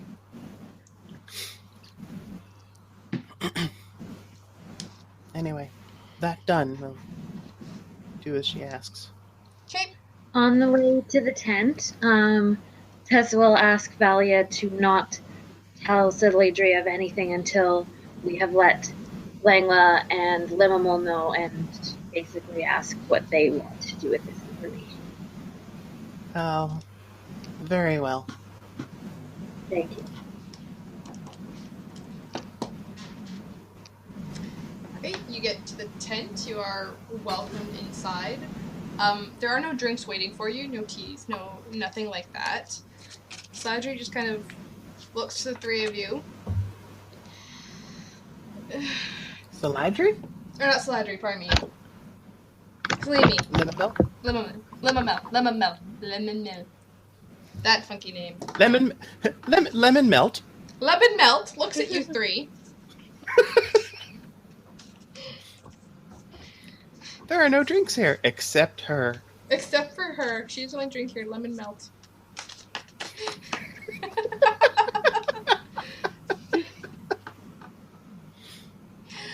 Lemon Melt looks at the three of you and gestures you to see it. And do you wish for any drinks? Or food? I'm good, thank you. Can I have a bun? I'm hungry and I would like a bun. Investigating and fighting methods is hard work. I did a lot of running today. You did do a lot of running. Alright. Do you wish for food? And she turns to Lidda. Do you wish for anything? A drench, please. A drench? Yep.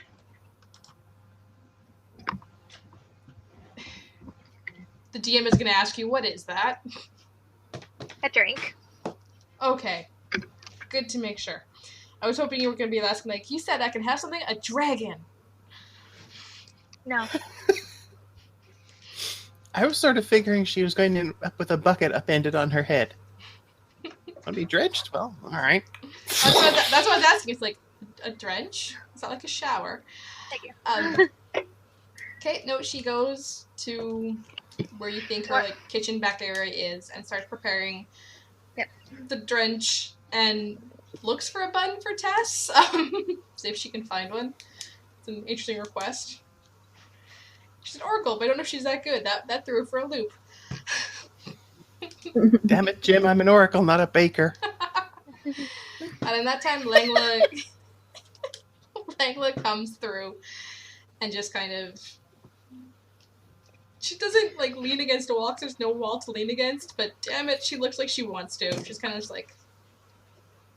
Just lean against Valia. Not gonna happen. I'm not a wall. No, Valia's, for being very defending, she's not a wall either. She takes attacks well, she's not a wall. But she comes back with the drench, and she kind of passes like a little... It's a knot of a bread with little stuff in it, like little currants, and passes that to Tess. Like, is this what you mean? Will this do? Yeah. Yes, that's good, thanks. Nom nom nom. Nom nom nom. Sort of a pretzel shaped thing? Not pretzel shaped. It's like a little bread. It's like a knot bread, if you know. That's why I said pretzel shaped, not pretzel. Um, That's just it, though. I mean, Tess asked for a bun, but that's not. I'm not picky. You are not getting one for that one. You are not getting one for that one.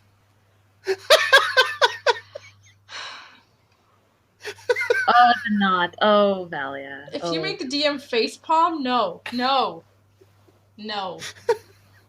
It's a knotted dinner roll, but no. Sorry, I didn't mean to be naughty.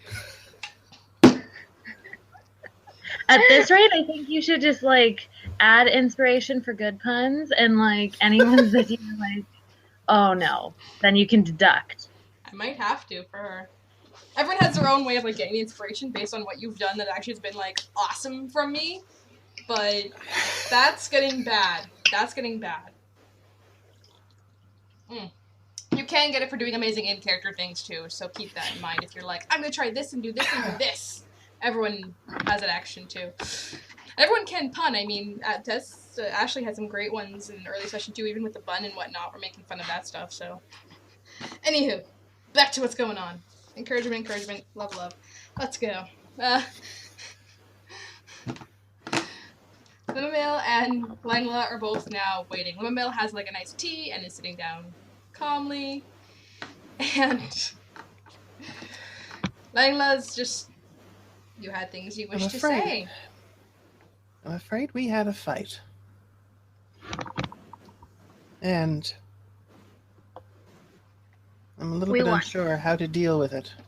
Well, we won, yes, but it wasn't normal. It wasn't townspeople or anything like that. It's not the sort of thing that you would expect to hear from the constabulary. It was elementals.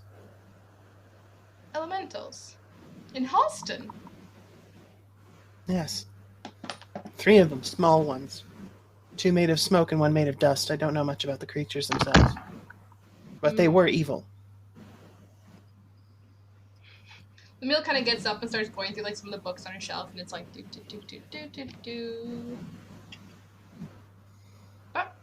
Summonings. Monster Manual, 2nd edition. monster manual for 5th edition, 2nd edition, all this kind of stuff. She pulls out this. No, she doesn't. No, she pulls out a book more in line that looks like... Where do I have it here? Aha.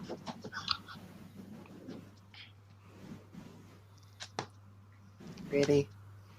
She pulls out a book like that, kind of... Now I want a series of them. cracks it open. This is actually like a real journal. Anyways, just for people wondering, it's like, what the? Jalyn has a monster manual like that? No, she doesn't.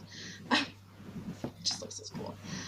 She pulls it out, cracks it open, starts like flipping through some of the pages, and she's going, elementals, small, and clearly she's like lost herself into it. Langlis kind of looks over at her, lightly pats her on the head like, okay. And then turns to the rest of you and it's like, okay, so you're fighting these creatures. Is that all that happened? Something I think more important has happened as well. I saw Sylvia turn into a tiefling. Well, not actually a tiefling. Oh. Faun, either one of you, continue. I don't know what's going on. We've seen her a couple of times. She looks like a tiefling, but she isn't one. I mean, she sat in your lap. You had the best look at her. It wasn't the... Yes, she did. Thanks for reminding me. So a tiefling, But not it's a tiefling. it's not. But it's not about look. Like, it's... She doesn't feel like a tiefling. There's no sense of darkness around her.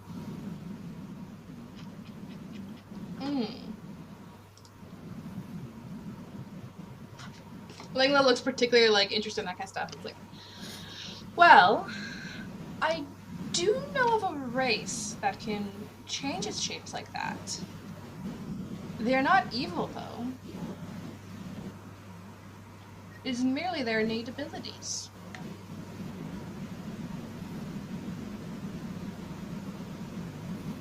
A race? Indeed, actually. It's something they do.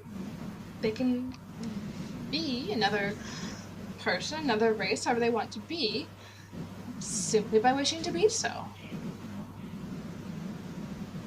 I've seen them in the travels of Faun's heart.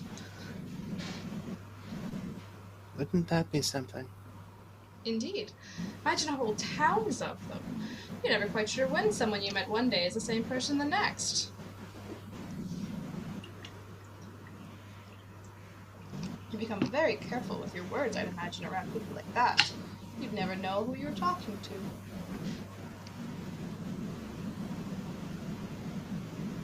I, for one, think she needs to be confronted about this.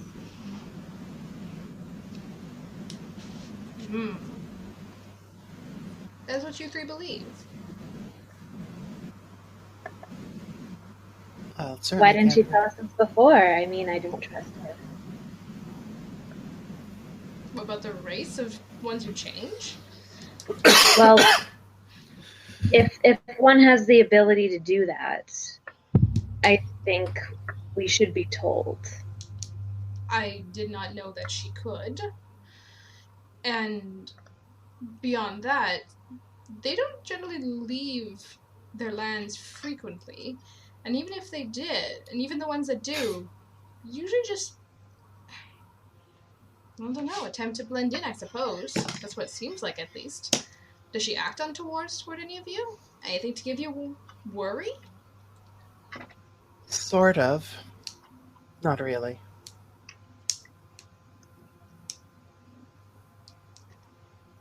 I mean, she asked us for help, and she didn't even tell us the truth about who she was.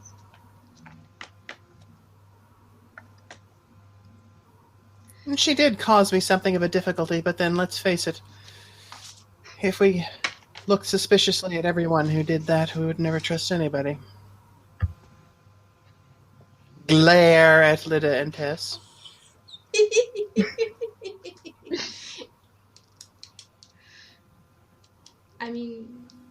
The three of you have all come to Faun's heart for your own reasons.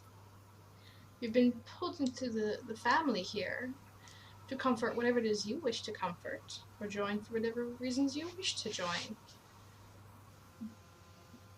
Do you really wish to look with suspicion on someone who came for assistance, knew when they needed it? I'm torn about that. To me, there is a rather more pressing issue, to be honest. And what is that one? The elementals? Or something The worse? elementals and where they came from. Ah. Did you track that down? I think so. After the fight, I confronted a group of mages that were staying at the Happy Phoenix. They denied knowing anything about them, but were palpably lying. I think they were enjoying the fact that they could lie to me and get away with it. Those sound like some lovely individuals. Fortunately, I have no proof. Can't bring in the constabulary. There's no reason for the guards to act.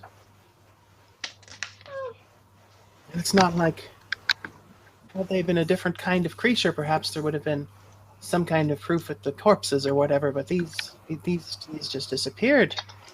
Left nothing. You hear the little bit like, oh, from Lemia come in the background. She's like, these things. And in the book, mind you, they're a little more like sketches versus this.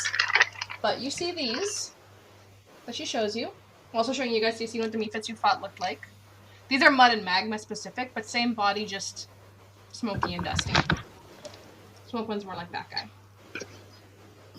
And so people in our stream can see which one we're using too. She has sketches of the body shape and one of them, and just a little listing of like what types there are. And what she'll tell you is for Mephits. Oh, well, those things to fight. That's, well, could have been far worse. I mean, elementals. Those are little minor things to us. They're mischief more than anything. They're meant to just spy and be, tricksters and cause issue, and that's about it. She tells you too that there's 4 other types other than the 2 that you have tried, the dust and the smoke. She says there's also ice, magma, mud, and steam. So I guess,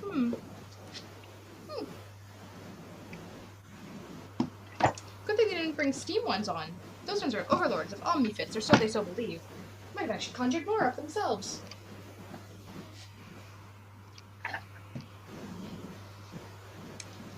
But they cast them. They brought them out.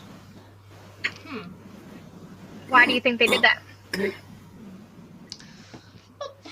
can't speculate on why mages do anything that they do usually. I mean, especially the ones from Crestwood, from what I have heard. They do simply because they can. They are under, well, they're under their guilds, but they're under no major push not to. There is no major punishment at what. How would they punish someone who takes so much away from them if they do so? The guilds in Crestwood are incredible. Although, in Hullstone, I don't know how they punish them just because I don't know that this. Without being able to talk to the constabulary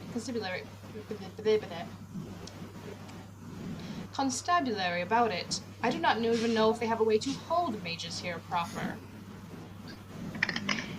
Well, people in the town seem very scared, and like this was like a normal thing that they do.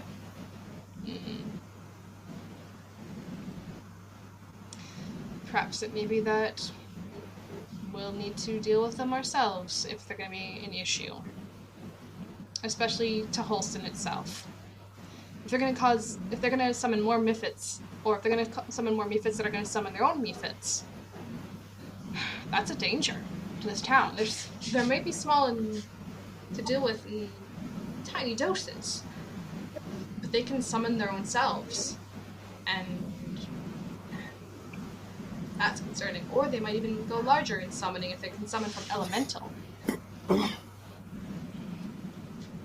If they summon a magma one, they might just start burning the town down.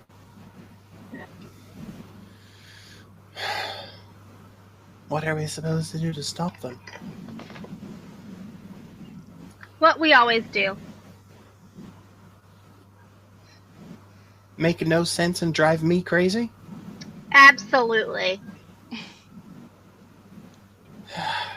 I will mention that earlier in one of the taverns, not this investigation, this recent investigation, but another one, that some of the townspeople in Crestwood are actually thinking about, they're planning to do some kind of power, like balance the economic power, like not quite uproot the mages, but have some sort of resistance against them.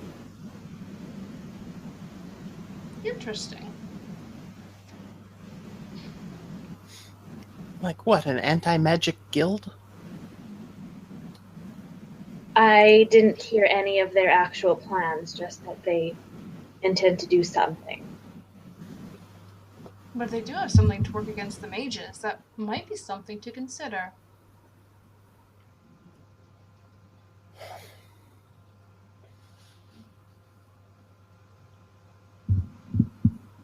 And with mages here in Holston already, they might be even more desperate to stop them here, though. We might see it in action before long. We hope we do. Well, could try to get a hold of them tonight.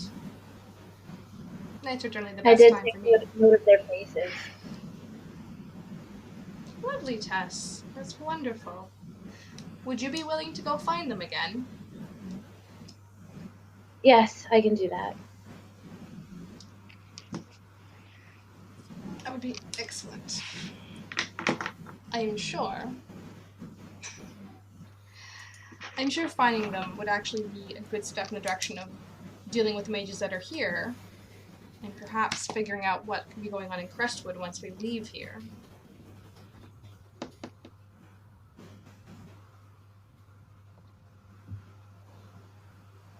I should tell Saladri. She was worried about this sort of thing.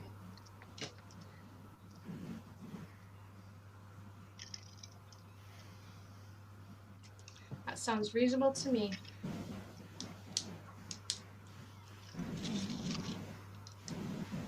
Is there anything more? No, I'm sorry, I can't be more helpful. You were plenty helpful. Knowing what you were facing, and that they even lied about it, that tells us much.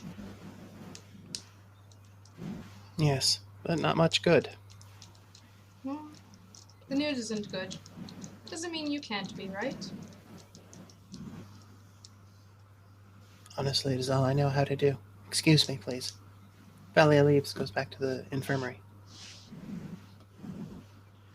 Unless somebody stops her. She's not, knocking people back and forth with a mallet or anything. Lemon melt. It just goes and gestures at you free to go. And Langla just kind of opens the curtain door for you. She's not going to try and stop you. They did their own. They did their piece, but here you go. You're fine.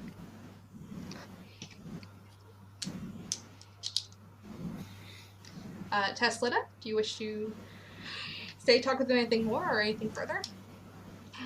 Don't I still have my show to do? You do. The shows are already beginning, so you're welcome to go to that, or you can try and skip it, because Langla had put something in place for herself, and likely could roll the punches either way, whether you go or not. She knows you're here meeting. No, I'm probably gonna go. Alright. So, Lidda's gonna go put on her show. Tess? Tess will go and put on a disguise and go to watch the show. Okay. We'll need a, deception roll from you. And then we'll go to Valia talking to Saladri.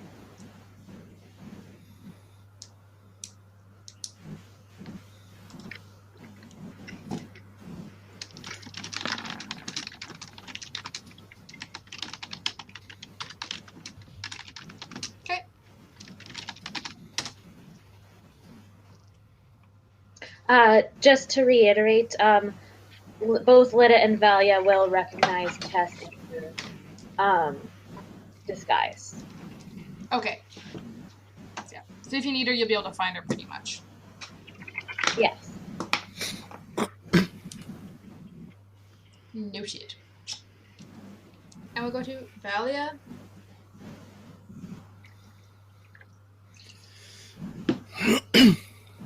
Back to the infirmary. Fire guy got to be pretty close to healed at this point. He's probably left the tent at this point. I like- hope so. Jeez. There's just still a little bit of roughness. He'll maybe check in with you every so often, but he's like, wanders off. He's feeling fine. He can eat, mostly. Keeps away from the spicy food. Is he ready to perform again? Probably not for another day or two. But, yeah. He'll be soon. He'll be like, okay, let's practice a bit first before I actually try performing in the tent again, though. But he's got these cool, wicked scars now. They're terrible.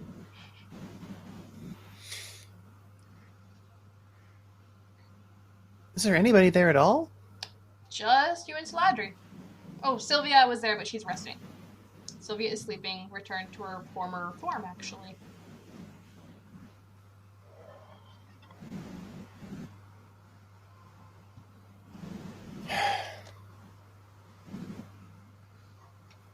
Honestly staring at her for a moment, trying to figure out what's the best ethical way to handle that. Well, she hasn't actually done anything wrong. Weird, confusing, potentially dangerous, definitely disturbing, not actually wrong, so at the very least I should wait and talk to her. Mm-hmm.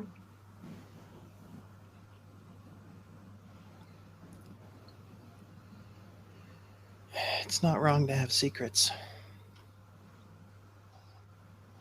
Is Saladri awake? Mm-hmm. Well, yeah, she's resting but not sleeping. So she's taking it easy, light flipping of the pages of a book. She's actually using mage hand to kind of do so, so she's sitting there with the book and just like... And then a little hand kind of pops up and does this.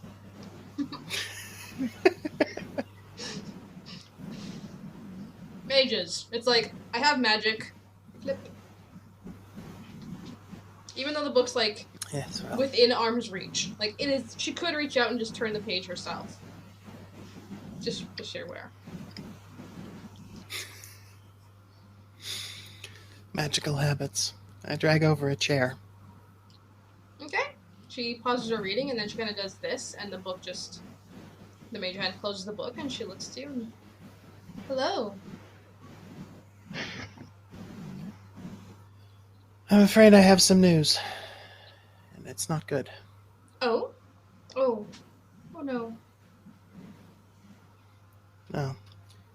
To be honest, I don't know if this has anything to do with you at all, but it's the sort of thing that seemed like you should know.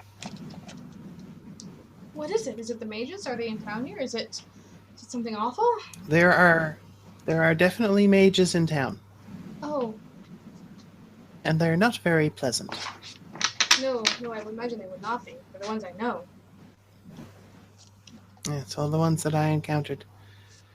Summoned a series of small elementals, seemingly solely for the mischief of it, and then lied about doing it. That indeed sounds like the ones I know.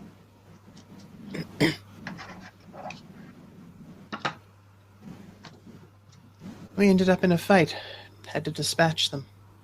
The elementals, that is, not the mages. Well, good that they were dispatched.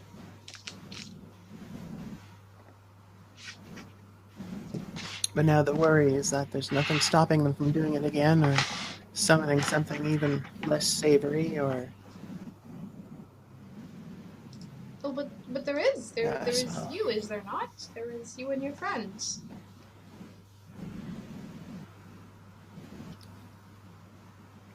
We can't police them. We can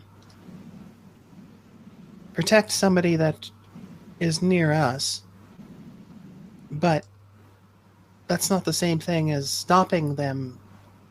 I mean, they didn't summon elementals here. They did it where they were staying. They could do things like that just helter-skelter.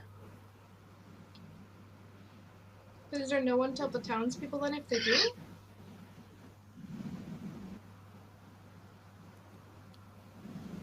Is there no one to tell the townspeople what to do?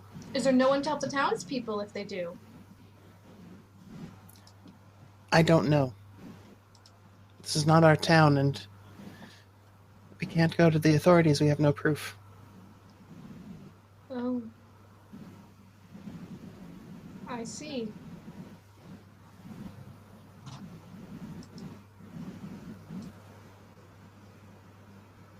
That is quite difficult to deal with. Well, in my small opinion, your town or not, if that is happening, something should be done about it. Right? I mean, I agree, but what? That's what happened with what was happening in Crestwood. That was happening. No one stops it.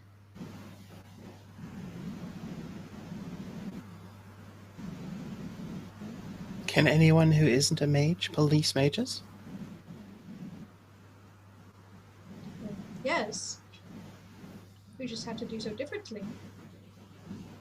They may have magic, but they cannot cast if they are unconscious.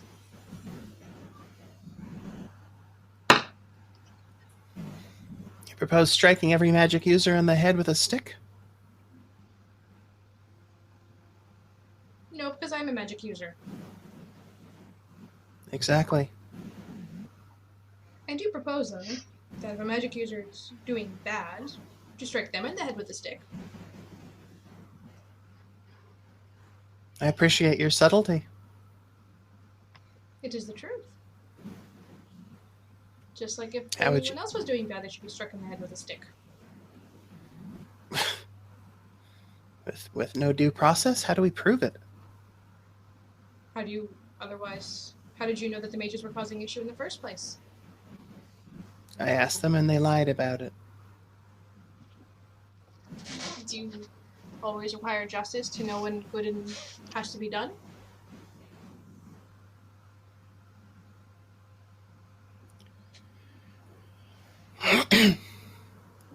I'm not an authority here. She shrugs. She's like, does that need to stop it, though? If the laws are unjust, or if the laws protect,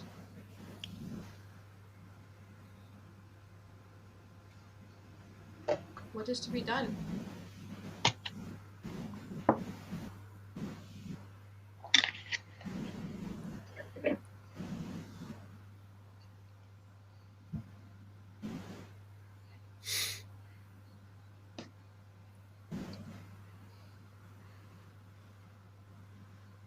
If magic leaves no trace, how can we prove that something needs to be done?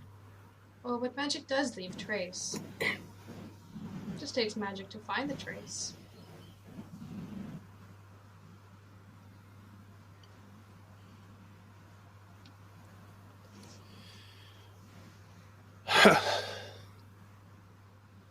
I'm not a mage. I can't do that. No. But then you might need to find the mages you can trust.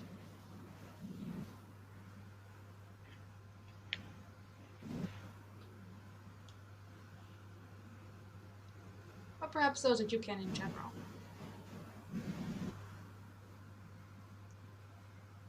There's never no trace. I hope they exist.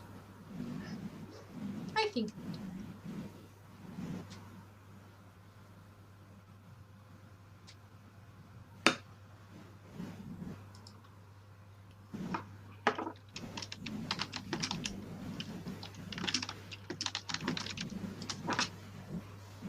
Well,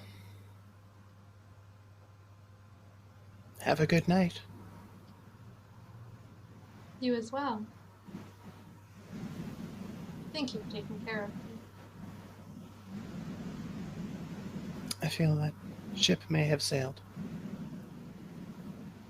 And Valia goes home, Okay. which is probably the very next tent over. Alright, and with that, Tess, Lidda, anything you wish to do, either after your show, during the show? Tess will just do her job while watching the show, also looking in the crowds for anybody to turn in. Okay. You do find a few that seem like they're kind of trying to target some of the fairgoers, so you weed that out quickly. They're not great. Like, you're looking at urchins that are starting to just try their hand at stealing. You catch them pretty easily. Okay. And Lidda, anything? Little will probably just finish her show, and she's pretty banged up from tussling earlier, so she's probably gonna head to bed. Okay.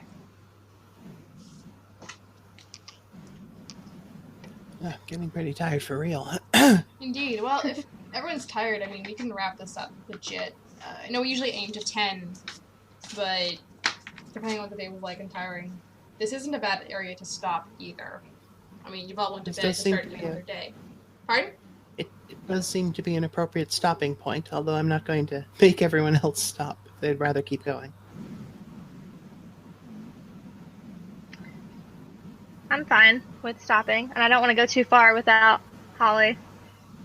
That's another good Since point. Since she's like a main part of this, what's going on? Mm-hmm. I'm good with stopping. Alright. Then on that, I will give an outro to you guys, and I'll do a quick outro for our people that are still watching, listening, what have you. Thank you very much. So yeah, you three can all level up. You're on 3 now. Sylvia will be as well, because that would have happened. The fight was what gave the experience for that, so she still got it. Does everything auto? I don't think everything does, but you might need to check that and not quote me. Okay. So let me actually check with one of the characters that doesn't play anymore. I don't think it did. Nope, it does not I don't. auto. Yeah. So if you do need sheets that auto, just Okay. to like, keep track of your stuff, let me know. I have some great sheets that do auto with that kind of stuff. Beyond that, though, thank you very much for playing. You're all on level 3 now, which also means you pick archetypes. Archetypes. Yay. So you can get those up, and you can deal with them tonight with me, because we have a little bit of time after this, or we'll deal with them another time, and we'll discuss that after I just quickly say goodbye and then come back.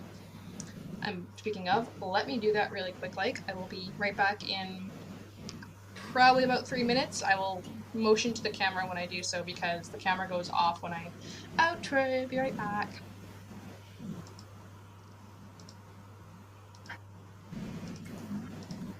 Actually, before I mute you all, would you like to say goodbye? Oh, bye! Toodles!